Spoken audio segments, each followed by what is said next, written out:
నమస్తే అండి, నేను doctor Sharada, director LBR dental implant centre. మా క్లినిక్ హైదరాబాద్లో ఉంది. ఈరోజు మనతో డాక్టర్ వెంకటేష్ గారు ఉన్నారండి. ఈ డాక్టర్ గారు ఏంటంటే మహబూబ్ నగర్ నుండి 1 year back, almost 1 year 1 month అవుతుంది కదండి మనం లాస్ట్ ఇయర్ ఫిబ్రవరిలో వచ్చినాం మేడం మీ క్లినిక్కి. సో 1 year 2 months అవుతుంది అనొచ్చు మనం. సో 1 year 2 months అవుతుందండి. మనము ఆల్ ఆన్ 6 పద్ధతిలో పైన 6 కింద 6 ఇంప్లాంట్స్ పెట్టి ఫిక్స్ టీత్ రీప్లేస్మెంట్ చేయడం జరిగింది. అది కూడా ఇమ్మీడియట్ లోడింగ్ పద్ధతిలో టీత్ రీప్లేస్ చేసాము. సో యాక్చువల్లీ ముందు టీత్ లేకుండే కదా సార్ మీకు? డెంచర్ మీద ఉంటుంది. యాక్చువల్లీ ముందు డెంచర్ మీద ఉండే డాక్టర్ గారు, అంటే తీసి పెట్టుకునే కట్టుడు పళ్ళు పెట్టుకునేవారు. సో ఆ కట్టుడు పళ్ళతో ఇబ్బంది భరించలేక తను ఫిక్స్ టీత్ చేయించుకుందామని డిసైడ్ చేసుకొని లాస్ట్ ఫెబ్లో మన దగ్గర రావడం జరిగింది. సో ఇమీడియట్ లోడింగ్ పద్ధతిలో పైన 6 కింద 6 ఇంప్లాంట్స్ పెట్టి మనం ఫిక్స్ టీత్ ఇమీడియట్ లోడింగ్ పద్ధతిలో ఫిక్స్ టీత్ పెట్టాము. సో ఇప్పుడు చెకప్కి వచ్చారండి. సో చెప్పండి డాక్టర్ గారు, మీరు అంటే మీరు ఇది వాడడం బట్టి అంటే ఫిక్స్ టీత్తో మీరు ఆల్మోస్ట్ 1 year 2 months అవుతుంది కదండి. మీ ఎక్స్పీరియన్స్ ఎలా ఉంది? మీరంటే ప్రాపర్గా తినగలుగుతున్నారా? మీకు ఎలా ఉందో కొంచెం చెప్పరా? బేసిక్గా నేను 26 years నుండి డయాబెటిక్ పేషెంట్ మేడం.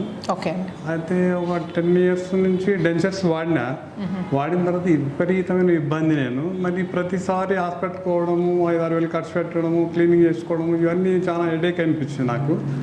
తర్వాత ఇంకా లాస్ట్ డిసైడ్ చేసినంత యాక్చువల్గా మా కోడలు ప్రియాంక డాక్టర్ సాబ్ వల్ల అసిస్టెంట్.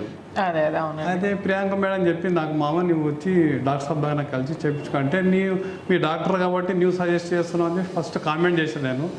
తర్వాత అనిపించింది చూద్దాం ఒకసారి ట్రై చేస్తాం, డాక్టర్ దగ్గర దొరికితే ఎట్లా ఉంటుందో. ఎన్ని హాస్పిటల్ తిరిగాను, నాకు బాగా వేస్ట్ అనిపించింది, మనీ వేస్ట్ అవుతుంది, తర్వాత హెల్త్ పరంగా కూడా దెబ్బతింటున్నాను నేను.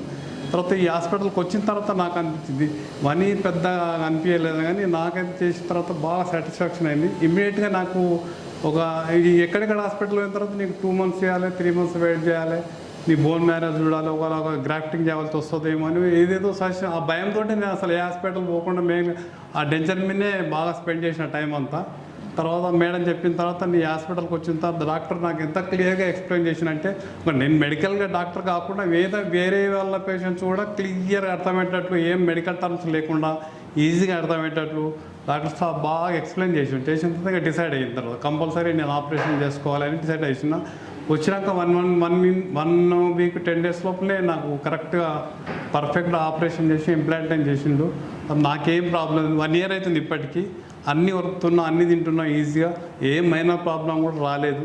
ప్రతి 1 monthకి ఒకసారి, 3 monthsకి ఒకసారి, 6 monthsకి ఒకసారి ఇట్లా మాకు చెకప్ కోసం అప్పుడు కూడా ఏం ఛార్జింగ్ ఏం చేయలేదు. 1 year 1 month అవుతుంది ఈసారి చెకప్కి వచ్చిన, అన్నీ పర్ఫెక్ట్ ఉన్నాయి. ఎక్స్రే కూడా తీసింది, చాలా పర్ఫెక్ట్ అనిపిస్తుంది.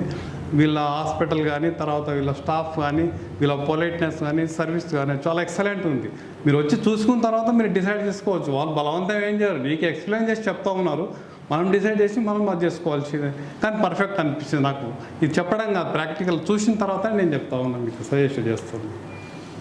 సో చూసారు కదండి, డాక్టర్ గారు డెంచర్స్తో చాలా ఇబ్బంది పడ్డారు. సో ఆ ఇబ్బంది భరించలేక యాక్చువల్లీ అంటే ట్రీట్మెంట్ ఎలా ఉంటుందో, డిలే లోడింగ్ పద్ధతిలో మంత్స్ వెయిట్ చేయాల్సి వస్తుందేమో, బోన్ గ్రాఫ్టింగ్ అది చేయాల్సి వస్తుందేమో, తను ట్రీట్మెంట్ డిలే చేయడం జరిగింది. సో ఫైనల్గా ఇక్కడికి వచ్చేసరికి మనము సైనస్ లిప్స్, బోన్ గ్రాఫ్ట్స్ లాంటివి చేయకుండా ఇమ్మీడియట్ లోడింగ్ పద్ధతిలో మనము టీత్ పెడతామని తెలుసుకొని చేయించుకున్నారు. అండ్ డాక్టర్ గారు చాలా హ్యాపీగా ఉన్నారు. అదే అండి, సో ప్రాపర్గా తినగలుగుతున్నారు కూడా. అదే సో మీకు కూడా ఇలాంటి ఏమైనా ఇబ్బంది ఉంటే మీరు కూడా డిలే చేయకండి, వీలైనంత తొందరగా చేయించుకోండి. అండ్ నొప్పికి అస్సలు భరించాల్సిన అవసరం లేదండి. మీరు నొప్పికి చాలా మంది భయపడుతూ ఉంటారండి.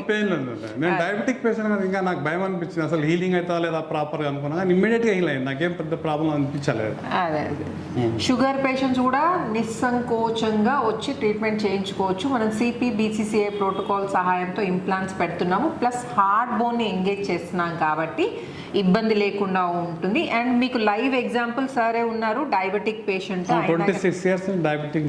సో 26 years నుంచి డయాబెటిక్ పేషెంట్ అయినా ఇప్పుడు చేయించుకున్నారు. 1 year 2 months అవుతుంది. ఏం కాంప్లికేషన్స్ చూడండి, ఏం ప్రాబ్లం లేదు. సో డయాబెటిక్ పేషెంట్స్ కూడా అస్సలు వరీ కాకుండా, అండ్ స్మోకింగ్ అలవాటు ఉన్న వాళ్ళు కూడా, జనరల్గా ఏంటంటే ఇంప్లాంట్స్ డయాబెటిక్ పేషెంట్స్కి ఈ స్మోకింగ్ అలవాటు ఉన్న వాళ్ళకి సూట్ కావు. కానీ మనం యూజ్ చేసే CPBCCI ప్రోటోకాల్ ఏంటంటే ఈ ప్రాబ్లమ్స్ ఉన్నా, డయాబెటీస్ ఉన్నా, స్మోకింగ్ అలవాటు ఉన్నా కానీ ఏం ఇష్యూ లేకుండా, ఎందుకంటే మనం యూజ్ చేసేసి స్పెషల్ ఇంప్లాంట్స్ యూజ్ చేస్తామండి, స్పెషల్లీ డిజైన్ ఇంప్లాంట్స్ యూజ్ చేస్తాం. అది హార్డ్ బోన్లో పెడతాం. అండ్ ఇంప్లాంట్స్ స్ట్రైట్గా పెట్టకుండా టిల్టెడ్ ఇంప్లాంట్స్ పెడతాం అనమాట, అంటే ఒక యాంగులేషన్లో పెడతాం అనమాట. దానివల్ల ఏంటంటే పెద్ద సైజ్ ఇంప్లాంట్, అంటే పెద్ద సైజ్ అంటే మీ ఎముకకు సరిపడే సైజ్ ఇంప్లాంట్ చూస్ చేసుకోవచ్చు. లేకపోతే ఏమవుతుందంటే ఎముక చిన్నగా ఉంది కదా అని చిన్న చిన్న ఇంప్లాంట్స్ పెడితే ఏమవుతుందంటే ఫ్యూచర్లో ఫెయిల్ అయ్యే ఛాన్సెస్ ఉంటాయి. పొడుగు ఇంప్లాంట్స్ అంటే మీ బాడీకి సరిపోయే, మీ బోన్కి సరిపోయే ఇంప్లాంట్స్ పెడితే ఏంటంటే bone and implant contact ratio ఎక్కువ ఉంటుంది. సో ఎక్కువ శాతం బోన్లో ఉందనుకోండి ఇంప్లాంట్స్, దాని పట్టు కూడా ఎక్కువ ఉంటుంది, దాని సర్వీస్ కూడా ఎక్కువ ఇస్తుంది. సో మీకు కూడా ఏమైనా డౌట్స్ ఉంటే నన్ను కామెంట్ సెక్షన్లో అడగండి. అండ్ నిస్సంకోచంగా ట్రీట్మెంట్ మాత్రం చేయించుకోవచ్చు. అండ్ ఈ వీడియో నచ్చినట్టయితే please like, share and subscribe చేయకపోతే మాత్రం తప్పకుండా సబ్స్క్రైబ్ చేయండి. Thank you so much sir. Thank you for choosing LBR dental. Welcome.